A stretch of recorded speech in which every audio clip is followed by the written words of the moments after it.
हम सोचते हैं व्हाट्सएप मुफ्त है, लेकिन असल में हम कीमत चुकाते हैं अपने डेटा से। सुप्रीम कोर्ट ने साफ कहा, मजबूरी में ली गई सहमति सहमति नहीं होती। दरअसल यह मामला है व्हाट्सएप की प्राइवेसी पॉलिसी 2021 से संबंधित। आज के सेशन में हम जानेंगे कि यह पूरा मामला क्या है, ये सुप्रीम कोर्ट कैसे पहुंचा और भारत में डिजिटल पर्सनल डेटा से संबंधित क्या कोई कानून है या इसमें व्हाट्सएप से संबंधित कोई प्रावधान शामिल है। आगे बढ़ने से पहले आपके लिए एक महत्वपूर्ण सूचना है। अगर आप घर बैठे यूपीएससी की प्रिपरेशन करना चाहते हैं तो दृष्टि आईएएस लेकर आया है एक बहुत ही शानदार कोर्स जिसका नाम है studio GS foundation live online course. इस कोर्स की सबसे खास बात क्या है, इसमें यूपीएससी के लिए जरूरी सभी आवश्यक विषय यानी जनरल स्टडीज के सारे विषय, 2 साल की करंट अफेयर की क्लासेस का एक्सेस, दृष्टि की मैगजीन, प्रिंटेड बुकलेट्स, ये सब कुछ मिलने वाला है मात्र 24,999। और अगर आपको ये फीस भी आप एक बार में नहीं दे पा रहे तो इस फीस को भी आप इंस्टॉलमेंट में भर सकते हैं। इसके अलावा आपको इस फीस में भी डिस्काउंट चाहिए तो कूपन कोड इस्तेमाल करेंगी। अगर आप इस कूपन कोड का इस्तेमाल करते हैं तो आपको इस फीस में डिस्काउंट मिलेगा। अब सवाल उठता है कि आखिर ये कोर्स कितने मोड्स में है और आप ये कोर्स कहाँ से खरीद सकते हैं। दृष्टि लर्निंग ऐप से या फिर डिस्क्रिप्शन में लिंक दी गई है, आप लिंक में जैसे ही विजिट करेंगे आप डायरेक्ट पहुंच जाएंगे कहां पर, दृष्टि लर्निंग ऐप के कोर्स स्टूडियो जीएस फाउंडेशन में। यहाँ आप कूपन कोड का इस्तेमाल करेंगे, आपको डिस्काउंट के साथ ये ऑफर मिल जाएगा और ये कोर्स भी मिल जाएगा। इस कोर्स से रिलेटेड कोई भी जानकारी आपको चाहिए तो कॉल करें 8750187501। अब इस कोर्स की एक और खास बात, मान लीजिए आपने ये कोर्स खरीद लिया और फिर आपका मन होता है कि आप किसी सेंटर में जाकर ऑफलाइन क्लास करें। अब दृष्टि के किसी भी ऑफलाइन सेंटर में जाकर ऑफलाइन क्लास करेंगे, वहां की फीस में आपकी ये फीस एडजस्ट हो जाएगी। इसका मतलब ये कोर्स आपको मिल रहा है बिल्कुल फ्री। फिर देर किस बात की, ऑनलाइन अभी ही यूपीएससी की तैयारी शुरू कर दीजिए। आगे बढ़ते हैं और देखते हैं हमारी आज की खबर को, जो कि संबंधित है हाल ही में सुप्रीम कोर्ट की व्हाट्सएप और उसकी पेरेंट्स कंपनी पर तीखी टिप्पणी से संबंधित। ठीक है, जिसमें देखिए मामला कहां से शुरू होता है, ये मामला सुप्रीम कोर्ट पहुंचता कैसे। दरअसल कंपटीशन कमीशन ऑफ इंडिया ने व्हाट्सएप की प्राइवेसी पॉलिसी 2021 के खिलाफ उस पर जुर्माना लगाया। जुर्माना क्या लगाया, 213.14 करोड़ रुपए का। ठीक है, किसने लगाया, कंपटीशन कमीशन ऑफ इंडिया। इसके अलावा जब यह मामला चला कहां पर, national company law appellate tribunal पर, national company law appellate tribunal. तो इसने क्या किया, व्हाट्सएप पर जो जुर्माना लगाया था इस जुर्माना को सही बताया। ठीक है, और साथ में कुछ मुद्दों पर चर्चा हुई, जैसे उसने कहा कि जो व्हाट्सएप की 2021 की प्राइवेसी पॉलिसी है ये कहीं ना कहीं यूजर को मजबूर कर रही है, क्योंकि उसमें क्या लिखा था कि या तो आप प्राइवेसी पॉलिसी को लीजिए नहीं तो ऐप छोड़ दीजिए। इसका मतलब यूजर मजबूर है उस प्राइवेसी पॉलिसी को लेने के संदर्भ। तो इस जुर्माने को उसने सही कह दिया। फिर व्हाट्सएप और इसकी पेरेंट कंपनी मेटा कहां पहुंचते हैं, सुप्रीम कोर्ट। ठीक है, ये पहुंचते हैं दरअसल सुप्रीम कोर्ट। फिर सुप्रीम कोर्ट में ये मामला चलता है और सुप्रीम कोर्ट में चीफ जस्टिस की अध्यक्षता में स्वयं इस मामले पर चर्चा होती है। सुप्रीम कोर्ट ने क्या कहा, 3 फरवरी 2026 को सुप्रीम कोर्ट ने व्हाट्सएप और उसकी पेरेंट कंपनी मेटा पर कड़ी टिप्पणी करते हुए कहा कि वह मेटा को लाखों साइलेंट कंज्यूमर के पर्सनल डेटा शेयर करने के संदर्भ में कहा कि आप इसका कमर्शियल इस्तेमाल नहीं कर सकते।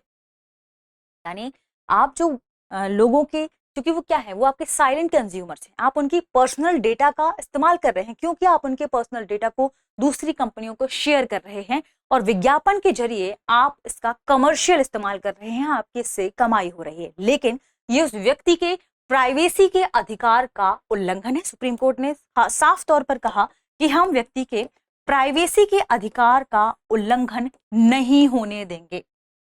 ठीक है, तो कोर्ट ने और क्या कहा और व्हाट्सएप ने इसका क्या जवाब दिया।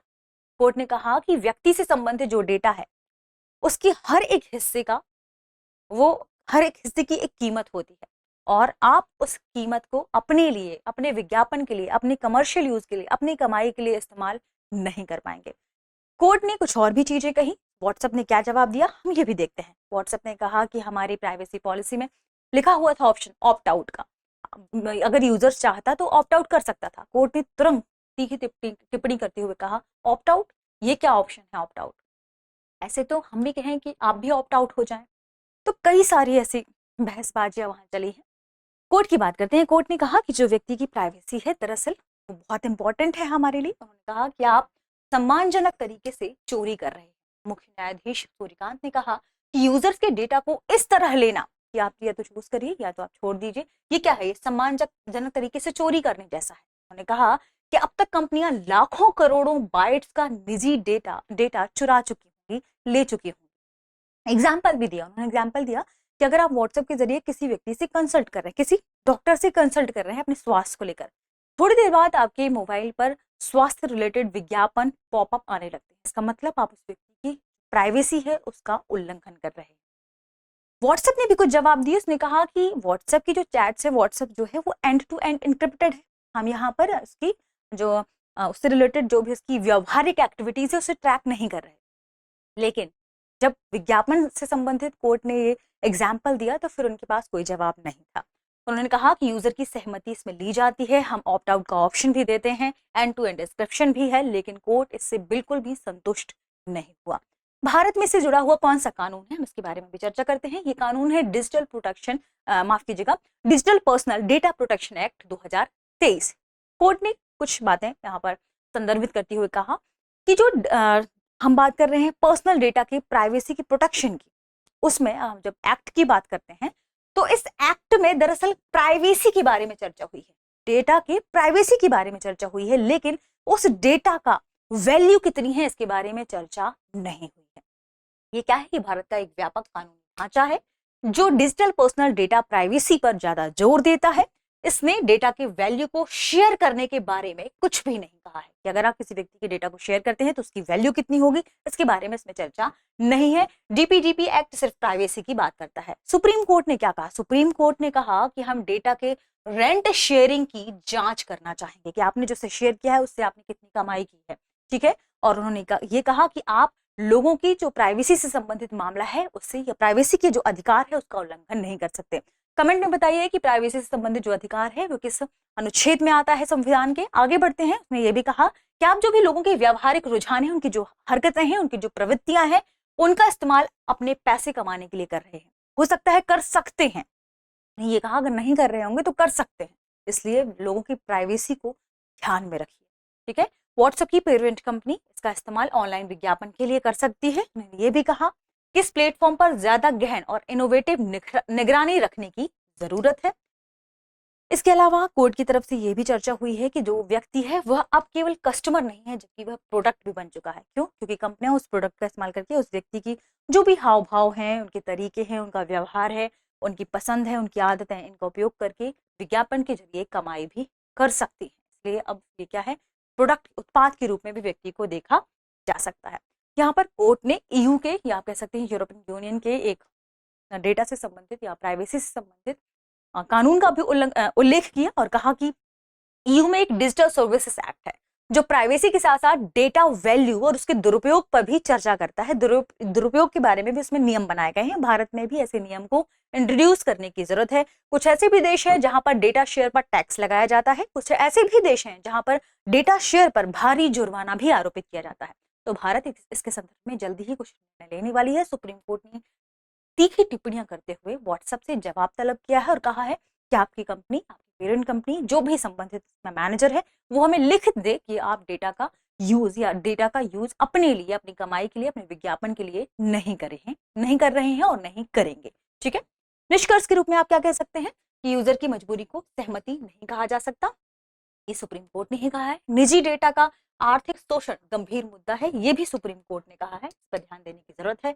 भारत में कानून को प्राइवेसी के साथ साथ अब डेटा वैल्यू पर भी देखने की जरूरत है, इसे थोड़ा और बेहतर करने की जरूरत है क्योंकि बदलते समय के साथ चीजें भी बदल रही हैं। और कहा कि इस मामले में कड़ा रुख हमें अपनाना चाहिए, ठीक है। तो ये था पूरा मामला। अगर आपको सेशन पसंद आया हो तो चैनल को सब्सक्राइब जरूर करें क्योंकि कोर्ट ने यह भी कहा कि अगर आप ऑप्ट आउट की बात करते हैं तो ऐसे ग्रामीण क्षेत्र में कई सारी ऐसी घरेलू महिलाएं हैं जो इस प्राइवेसी पॉलिसी से संबंधित जो लैंग्वेज है उसे नहीं समझ पाती।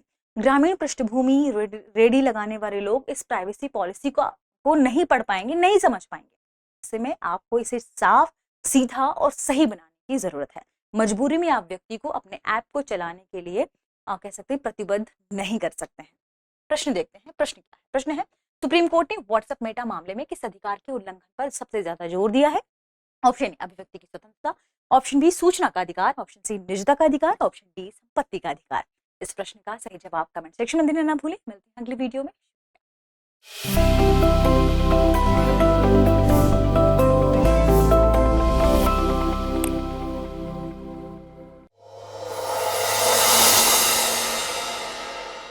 अब एग्जाम की तैयारी को और बेहतर करने के लिए हमारे चैनल को लाइक, शेयर और सब्सक्राइब करना ना भूलें।